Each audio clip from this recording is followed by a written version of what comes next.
Therapy dudes, take away your stress, put you in a good mood. If you had them over, they would eat up all your food. It's time for therapy dudes. Hello. Welcome to Hello. the second attempt to get this podcast out of the gate. I can't believe I'm so technologically incompetent, but we're here. Wow, harsh already on yourself. Hard, right? No, negative self-talk, never a good thing, especially getting out of the gate. I'm Dan Fox with Andre Karkamaz. We are Therapy Dudes. We Yeah, are sponsored by Boulder Psychological Services, which is a fantastic organization in Boulder. Check out their website, boulderpsychologicalservices.com, for all your therapy needs. nice. Yeah. All right. Well, I think we're talking about burnout and self-care and stuff like that today, kind of like how to manage burnout. Yes, how to manage burnout, how to take good care of ourselves. And there's a couple of other things on our agenda to get to today. We got some Okay. feedback from listener number one, Fan Primo, and Well, also the man behind the sponsorship from Boulder Psychological Services about your behavior. I know I'm very bad. I'm very sorry. I need to amend this. So let's jump into it. Well, I think we need to jump into the content of your behavior because it's very Okay. nuanced here. And It is. the the trick is that as we were like sort of workshopping what to do with our podcast, one of the things that was really important, at least I don't know, I think in my mind, but in your mind too, was that we have fun together and we banter together and we kind of mess with each other a little bit. So, A little bit. for example, I got a lot of mileage making fun of you and your t-shirts and how your t-shirts matched your gamer's chair. Oh And my God. I didn't even bring up how your t-shirt now is just like straight black. Like this, is this the bottom of the It's a barrel black for your shirt. laundry? Oh, Um, is that well, a I fitted? just This is like I don't want to wear anything too. All right, I sweat, so like I don't want sweat stains. It's hot. I'm sitting in a chair for an hour, you know. Yeah. Um, I would try the that brand. I can see what you're gonna say. You're It's already worried about it's it. a brand of deodorant. I would check it out. And it has antiperspirant qualities to it. Oh, right. Listeners, if you can guess the brand from that tune that I whistled, put that in the chat and we will send you our first book once we publish it. We don't know what it is yet, but we'll send it to you. I didn't even know we were writing a book, but it'll happen, I guess. It'll happen. Um, but back to the matter at hand. The way that I'd make fun of you about the t-shirts must be like beautiful and well executed because there was no complaints there from our, fan primo numero uno. Right. Right. It was just that when you make fun of my age, a very delicate, sensitive issue for me, I'm that so sorry. right, I think that somehow it's it's like I'm in the flow of a topic Yeah. and I think it's not so much the humor, but maybe that I'm unable to maintain my flow Right. and deal with it in a Yeah. way that's like kind of in improv you're supposed to do like a yes and to Right. anybody's interaction, and I'm Right. just like yes, and then Oh. I just sort of ignore it and move on. So I should know better. I mean, you're much older than me, and you probably don't think as sharp. So, like, I these are excellent points. See, that one would be like 5 stars right there. That was like that was solid. That landed. Um, and I would encourage you to pick your spots like a ninja, and all you know right. keep doing what you're doing there. Yeah. And Well, to and I'll be give you a fair, 5 star, 1 to 5 star rating each time as okay, as a way to that help you sounds get some good. in the moment feedback. Yeah. Well, also, just for our listeners, you wanted me to make fun of you. Absolutely. Right. That was You part of it. told I, me to. I I think the banter and the teasing is like a huge part of what brings some like levity and fun and liveliness to the whole Right. podcast. And otherwise, we'd just be like, Well, we come from that basketball world where everyone's doing it, right, right, right? Like we're all just talking crap to each other. yeah, But it's like fun, we're just it's laughing. total fun banter. Yeah. It's hysterical, right? Especially with that group is like people that I feel like are old enough that we're not like nobody's really taking it seriously, right? It doesn't Right. get truly like, heated. It's just kind of funny. And most people have kids and we're just trying to get a workout and have a good time and do a little like light competition and all that.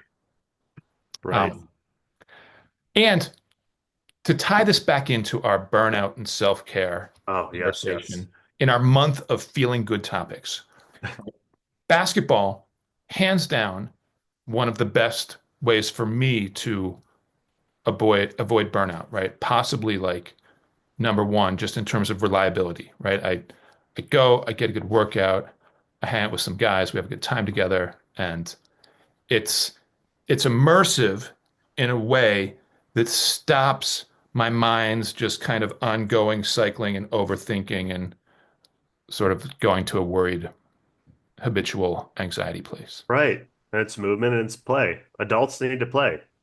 Like it has to happen. I don't know why people think after a certain age, like that's not important. Oh, geez, do people think that? I think they act out the proposition that play is not important. Like They the, act it out yeah, they behave that way for sure. I yeah, would imagine though they would set a higher standard in the sort of theoretical conversation about it of like, oh yeah, like that's important. I don't have time for it because I prioritize that's the thing. all these things that are stressing me out so that I can Right. address the stressful things. But at the end of the day, I think, yeah, play is significant for ourselves. And also, you've heard the term, or the saying, if, families that play together stay together, right? If you can have a good time and enjoy actually just hanging out together, that's a really important part of the like Yeah. family bond. Right. Yeah. Yeah. Playing together is like key for bonding in anything really, I feel like. Like laughter is also play. Like banter is play. Like I feel like. Yeah. So it's about stimulating you know, the endorphins and the happy feelings in a person, not always the stress. If everything's a reminder of what I got to do, you're going to be burnt out all the time. You have to be able to pause and take time to, like, I don't know, address other aspects of life other than the grind. So easy to fall into the grind. Yes. Oh my gosh. In part two of this podcast, where we get personal, Oh gosh. I'm going to have a challenge for you. I'm Oh no. writing it down now. Oh God. Don't forget it. I can't wait. But um, yeah, I feel like the world has so much stress to it now, and it's so easy to get burned out and to be like kind of chronically anxious that unless we're really intentional about doing things for good self-care and to like really pause, especially when we're burnt out, and try to refuel our tank and to know what that is because Right. we know our anxiety list like the back of our hand, right? We can like, if we were to spend 3 minutes writing down all the things that we could do for self-care, and then 3 minutes writing down all the things that we know make us anxious and that we're stressed out about, that second list would be like 2 pages. Okay. We'd be writing nonstop, right? Our mind constantly is cycling through that. So it's very easy to like and just like pound through it. The first list, the good self-care things, that's harder. Let's play a little game right now. Okay. I'm I'm just in a little Oh, I'm ADHD excited. hyperactive mood. But our game is going to be that we go back and forth and we just try to list something that we know helps us for our own self-care and to like refuel our tank. Okay. All right, you go first. Ready? Go. Working out. Nice. Yeah. Um, finishing the fence project at my house. Yeah. All your projects. Uh, God, what else? Walking. I like walks. That helps me calm down. You're saying that like it's a question. Yeah, I'm like, is that what you know what? I don't do it. I was gonna, well, keep going. I'll interject what I have to say Taking a after. bath. Oh, damn, yeah. Um, yeah, that's it for me. It's basketball. I mean, I everything for me is like active or like social interactions. I get a lot. I'm more extroverted. So talking to people that I Oh, appreciate or yeah, okay. I think your list is a little thin. I And know. I think that it would be worth exploring different domains in terms of things like the home space and what kind of things you can do to like uplift your space, or the time with your children and what kinds of things could fuel your tank, and to just truly like spend. You look like I'm shaming you as I'm saying. No, I'm just thinking, well, so I was having this thought. Before we even jumped into this, I was like, look, is it self-care when you're tired to lay around and scroll, or is it self-care when you're tired to go work out because you know it's good for you, but it doesn't feel good to go work out when you're tired, but it gives you energy afterwards, right? But it's like, like I'm trying to figure out, and then you come back and sometimes you're still tired after that. What is self-care when you're exhausted or When you're depleted? That's a really, I think, like deep and nuanced question, because there is a point where we definitely need to just refuel and rest. And sometimes refueling and resting are a little bit different in terms of what our body and mind need. And sometimes the things that we do when we're tired aren't actually really that restful or refueling. I would Well, put scrolling into that that's category. what I feel. Yeah. It's not optimal, right? It's not optimal. I also think that our lizard brain is really good at avoiding things that it knows won't give the schedule of dopamine hits that our favorite screen activity does, Right. by Ugh. making us feel tired when we're not actually tired. You think I so? Oh, 100%, 100%. Because if you think about something and your lizard brain's like, "Meh, I don't want to do that," it like takes away all the dopamine and adrenaline that you might have in your system and just makes you feel like, "Meh, I'm too tired." But then if it's like, "Ooh, what about my favorite little like video game or, thing to scroll on?" It's like suddenly you don't actually feel tired. Right.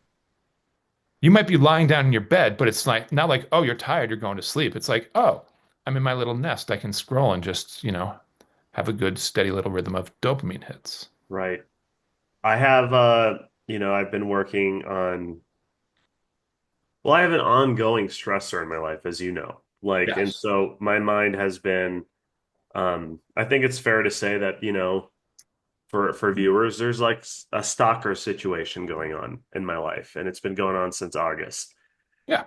And, we won't go past that, but dude's insane. And because of that ongoing stress, I found it hard to relax. Like it causes a lot of emotional distress. And my mind, I notice, spins, and I imagine parents or people who have ongoing stressors in their life, the same thing happens to them. I mean, this wasn't really happening to me until this happened, but there would be like some kind of you're laying down and it's just your mind goes and it goes and it goes and it goes, and all the fears come up and all the thoughts of what needs to happen, what's next, anticipation comes up, right? And that's kind of the spirit of anxiety, like what's next, Yeah.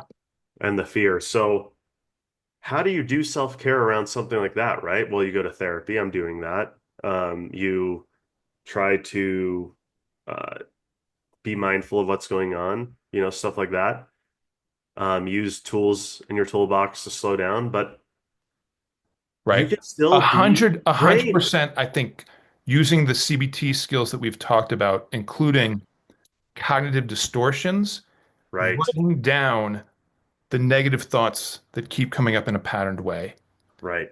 and then taking the time to brainstorm a corrective thought Yeah. so that you can now have a link between the like, negative distortion and then the actual corrective thought. And I know we've actually done that together sometimes around this issue. And Oh yeah, you've helped me a lot with it.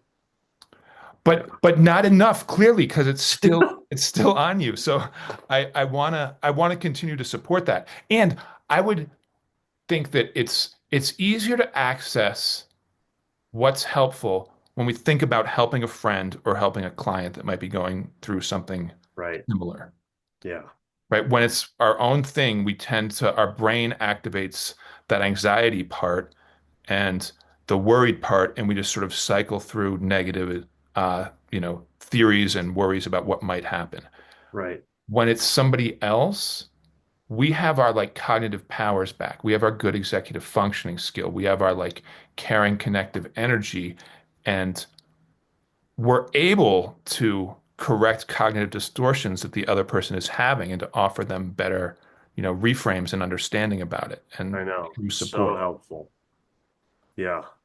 Well, I guess in the spirit of self-care for when people have ongoing stressors, I just shared one briefly, but everyone we work with has ongoing stressors pretty much. So, one of the things I've really come to learn about, regulating and not getting burnt out is like you have to tell yourself, you have to remind yourself, I am stressed. It's okay that I'm stressed. I need to slow it down. I don't need to do as much, right? Because Yeah. a lot of the cognitive distortions that come up when people are stressed is I'm losing control. I'm not able to keep up with the pace that I feel like I need to keep up with. The shoulds start coming up, right? Yeah. Like I should. I should be doing more. I should be doing this. I should be. And sometimes part of the reason you have burnout is because you're not allowing yourself what you need. You're allowing the spirit of go, go, go to control your life rather than actually like inspecting what you actually need, figuring out what works, and implementing that. It is the cognitive distortions, I think, that causes us to burn out. Yeah. And taking time for self-care, I think, is really tricky, right? We Yeah. can think, oh, I should be doing self-care, but to actually do that. And sometimes it's just, taking a couple deep breaths, Yeah. looking at something that's beautiful and uplifting, Yeah. doing one tiny little thing around the house to uplift the space, right? These things could take seconds or a couple of minutes. They don't have to be this like, oh my God, now like I must do everything to campaign. Little inroads help. What do you think about naps? Do you actually think naps are beneficial? Um, so one of the things that I heard about naps is that if we take a short nap, like half hour-ish, that can often be useful for our body to just kind of get a little rest and get a little more energy back. If we take a longer nap where we end up going into like a deeper sleep cycle, it it tends to make us groggier later in the day. Like when we get up, we're not like necessarily refreshed. We're just kind of like, oh, I want to keep napping. And then it messes up our sleep wake cycle. Gotcha. So, Because uh, I've been wondering what pulls someone to take a nap. Is it depression? Is it like overwhelm in general? And I've noticed when people take a nap, they're not necessarily rejuvenated afterwards. And that doesn't happen for me. A lot of times when I try to avoid naps for this reason. If yeah. I try to take a nap during the day, I find myself getting anxious. Mm, So I do more like of a meditation type, like let's sit down, like let's check in with the self, breathe, stuff like that. But I feel like naps are like they are an unattuned form of meditate. Like it's just you're losing consciousness in the middle of the day, but you're not realizing like you're doing that because you're stressed and all these thoughts are going to pop up, right? right. And I think that's a big one. And before we wrap up, I just want to touch on that a little more because I feel like meditation has a component of it of focusing our awareness or being intentional with our thoughts. Right. And through that process, we can learn and practice how to be more comfortable with our inner states, be more aware of our inner states, and be able to kind of work with them, our thoughts and our emotions, right, in a way that brings us a sense of relaxation. It's like the antidote to anxiety in a very There's direct way. awareness. Right, Yes. right. We're trying to transform what used to be these sort of anxious thoughts into something that's more workable and that Yes.